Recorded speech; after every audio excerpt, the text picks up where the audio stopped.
Ertugrul,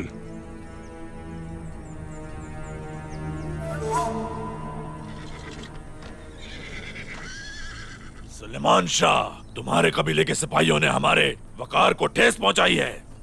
उसका वकार मेरे लिए बाइश इज्जत है जिसने मेरे कबीले को रहने की जगह दी है। मेरे सिपाहियों ने सुल्तान अलाउद्दीन के वकार को कैसे ठेस पहुंचाई है, तफसील बताओ हमें। इस कुल्हाड़े पर तुम्हारे कबीले का निशान बना हुआ है। कुल्हाड़ा भूल आए थे क्या तुम? हाँ, हो सकता है। तुम्हारे सिपाहियों ने एक सिफारती काफिले पर अचानक हमला करके उन्हें मार दिया, और यहीं पर बस नहीं किया बल्कि वो सुल्तान के कैदियों को उठाकर अपने साथ लेकर आ गए। मुझे वो कैदी वापस चाहिए।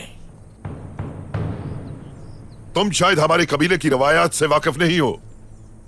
हम अपने मेहमानों को यरगमान नहीं बनने देते, खासकर जब उन पे जुल्म हो रहा हो। मेरे अल्फाज सल्जुक के सुल्तान के अल्फाज हैं, याद रखना। तुम जिस तरह तुम सुल्तान का हुक्म मानते हो, बिल्कुल उसी तरह मेरा हुक्म मानना होगा, वरना नताइज की जिम्मेदारी तुम पर होगी सुलेमान शाह। मैं अपने कबीले की इज्जत की कसम खाता हूँ कारतोइकार, किसी मजलूम को तुम्हारे हवाले नहीं करूंगा।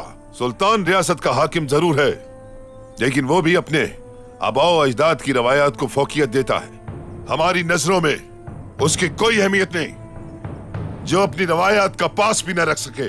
तुम्हें सल्जुक के सालार की हैसियत से ये बात मालूम होनी चाहिए। जा सकते हो अब तुम कारतोइकार, जाओ अब यहां से। याद रखना, बहुत बड़ी गलती कर रहे हो तुम सुलेमान शाह। 2 दिन का वक्त है तुम्हारे पास। अगर कैदी वापस ना किए तो तुम्हारा अंजाम बहुत बुरा होगा। अगर हमारे कैदी वापस ना किए तो हम खुद भी वापस लेना जानते हैं। मेरी बात याद रखना।